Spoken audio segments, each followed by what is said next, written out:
Alors, Monsieur Tanguy, vous êtes l'inspecteur général pour la sûreté et la sécurité nucléaire à EDF. Je suppose que vous suivez avec beaucoup d'attention ce qui se passe dans cette centrale nucléaire d'Union soviétique. Est-ce qu'à votre avis, est-ce que vous confirmez, vous, les informations des Américains selon lesquelles il y aurait de très nombreuses victimes, de très nombreux morts? Non, j'ai aucun moyen ni de les confirmer ni de les infirmer. Il faut dire que dans toute cette affaire, ce qui est extrêmement gênant, c'est l'absence d'informations officielles de la part des Soviétiques.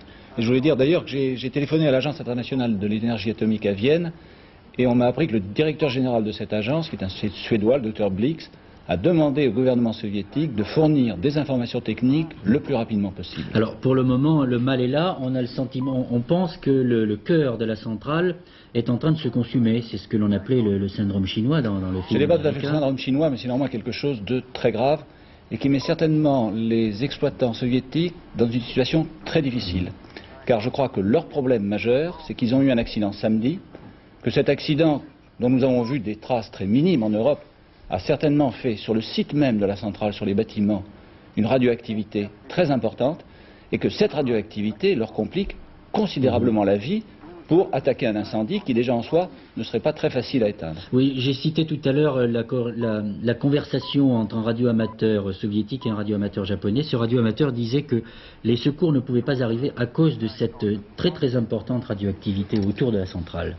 Oui, je crois que la radioactivité doit surtout être concentrée sur la centrale elle-même, mais que de toute manière, les soviétiques ont balisé un périmètre de sécurité. C'est-à-dire que sur toutes les routes, ils ont mis des postes de police pour interdire la circulation. Mais il est très vraisemblable qu'ils aient évacué des milliers de personnes.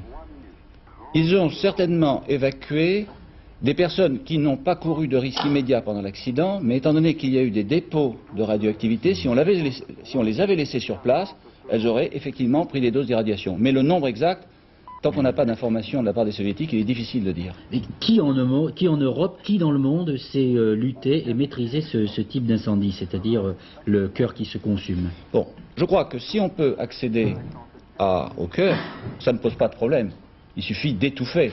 Et je pense que différentes méthodes, par exemple, répandre de la terre sur le bloc du réacteur, amener de la terre avec le bulldozer, en répandre par en haut, est quelque chose de tout à fait faisable. Néanmoins, on peut également, ça a été fait dans un réacteur anglais il y a une vingtaine d'années, éteindre en envoyant du gaz carbonique, de la mouche carbonique. Le tout, c'est au lieu de prendre un extincteur, vous en envoyez plusieurs dizaines de tonnes. Mais je maintiens que la difficulté que doivent avoir les Soviétiques doit être le niveau de radioactivité locale. Est-ce que vous leur avez proposé vos services?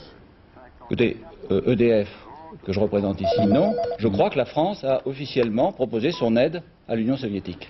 On a parlé tout à l'heure du nuage radioactif qui se dirige vers l'Autriche et la Yougoslavie. Tous les Français qui nous écoutent se demandent si ça va venir chez nous et si ce nuage sera très toxique. Alors si ça va venir chez nous, ça je crois qu'il faudrait demander aux spécialistes de la météo. Mais par contre, la toxicité, là on peut être catégorique, ça ne présente absolument aucun danger. Ça n'en a présenté aucun en Scandinavie. Et plus le temps passe, plus ça se disperse. Et ça devient totalement insignifiant. En tout cas, cet accident remet en cause aussi les principes de sécurité que l'on a tant vantés un petit peu partout dans le monde. Oui, là aussi, il faudrait en savoir davantage, parce que n'oubliez pas que les Soviétiques développent un type de réacteur qui est quand même très particulier, et on aimerait bien en savoir davantage sur les causes de l'accident avant de remettre tout en cause. Merci de ces premières explications, Monsieur Tanguy. L'Union soviétique a donc